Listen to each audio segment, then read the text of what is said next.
The left is now openly calling for Republicans to be harassed, assaulted, and banned from public spaces. They want you to be afraid of walking out of your house if you do not subscribe to their political beliefs. You know what that's called? Fascism. And you know who else does it? Terrorists.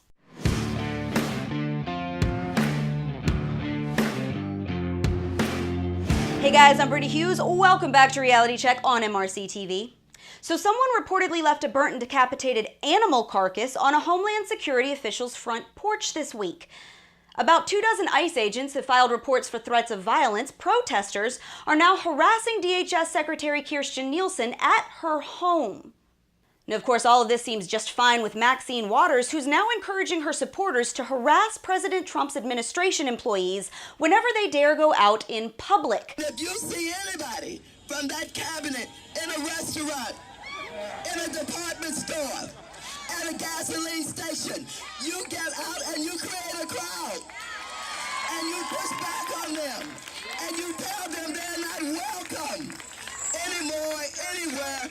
A writer for Samantha Bee's show tweeted that civility is a tool of white supremacy. So basically asking people not to beat others over the head with a baseball bat because of their political beliefs is just too white of a thing to ask. Michelle Goldberg over at the New York Times wrote that treating members of Donald Trump's administration as ordinary public officials rather than pariahs does more to normalize bigotry than exercising alongside a white separatist. If the left's ideology had any merit, they wouldn't have to call for this violence to make their point, but that's exactly where we're at. We've gone beyond you disagree with my ideas and I disagree with yours to thinking that I should be publicly harassed, assaulted, and banned from any public space simply because I don't think like you do.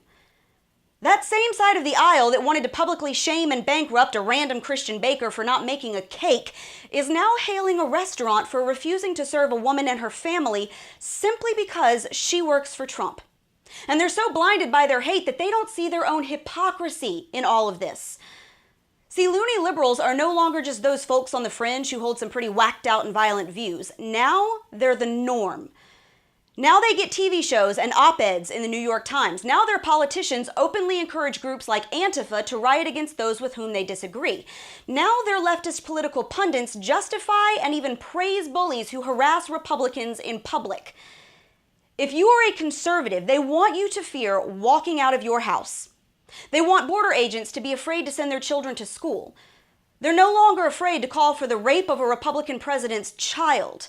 They want us banned from restaurants and grocery stores and markets. Their politicians are calling for us to be harassed and assaulted in the streets. You know what that is called? Fascism. That thing that you think you're fighting against every time you take to the street and howl like a banshee, that's exactly what you're displaying if you are a liberal right now.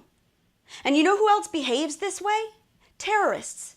That's their MO, that their political enemies will fear violence every time they step out of their door. And the left has apparently decided to adopt their playbook, all because they don't like that we won't conform to their way of thinking. Make no mistake. By calling for open violence against conservatives, the left is declaring all-out war on the right. We didn't ask for it. We don't want it. But there's just one teeny difference between us and them. We're armed. Good luck. And that's your Reality Check America. Make sure you subscribe to our YouTube page, like us on Facebook and Twitter, and stay sane out there.